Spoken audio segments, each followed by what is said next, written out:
Bilang isang tagapagsaliksik at mananalaysay ng larong Pinoy Pichapul, nais kong ibahagi sa inyo ang nakalap kong impormasyon tungkol sa kasaysayan ng larong ito sa Pilipinas. Pinagmulan at pagkalat ng larong karom. Paano ito nagsimula sa India? Ang karom ay tinatawag ding bilyar ng mga daliri. Walang tiyak na petsa ng pagkakatuklas, ngunit pinaniniwala ang umusbong ito sa India noong ika-negatibo 18 hanggang ika-negatibo 19 na siglo. Sa simula, ito ay libangan lamang ng mga maharlika at mga maharaja. May natagpuan pang ang lumang tabla na gawa sa salamin sa palasyo ng Pasyala bilang patunay nito. Mula sa mga mararangyang tahanan, unti-unti itong bumaba sa karaniwang tao. Matapos ang unang digmaang pandaigdig, lalo itong sumikat sa buong bansa.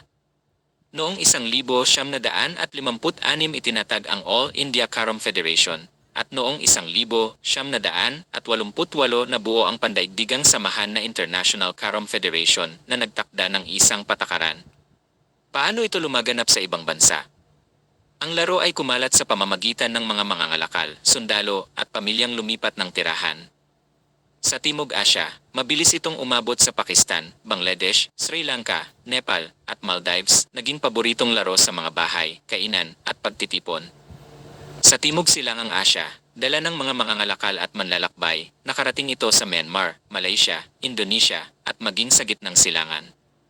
Sa paglipas ng panahon, nakarating din ito sa Europa, Amerika, at Australia dahil sa mga migrante mula sa India. Kaugnayan sa ating wooden Pichapul. Tulad ng karom, ang ating laro ay gumagamit ng patag na tabla, mga bilog na piraso, at tamang tantiya at lakas ng pagtira.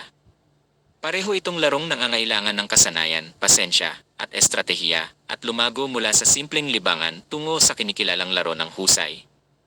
2. Noong 1762, 1764 sinakop ng Britanya ang Maynila at kalapit na lugar. Kasama sa kanilang hukbo ang mga sundalong Indiano na tinatawag na sepoys o Lascars. Nang umalis ang mga Briton, marami sa kanila ang hindi umuwi sa India kundi nanatili at nanirahan sa Pasig, Taytay, Cainta, at mga bahagi ng probinsya ng Rizal at kalapit na probinsya. Ang pagdating ng larong Indiano. Dala nila ang larong karom.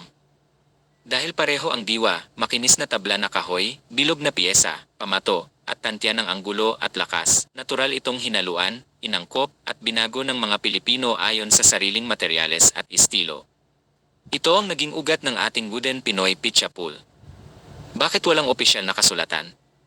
Walang detalyadong aklat na nagsasabi ng eksaktong petsa at pangalan, ngunit tumutugma ang kasaysayan. Nandoon ang mga sundalong Indiano. Nandoon ang kanilang tirahan.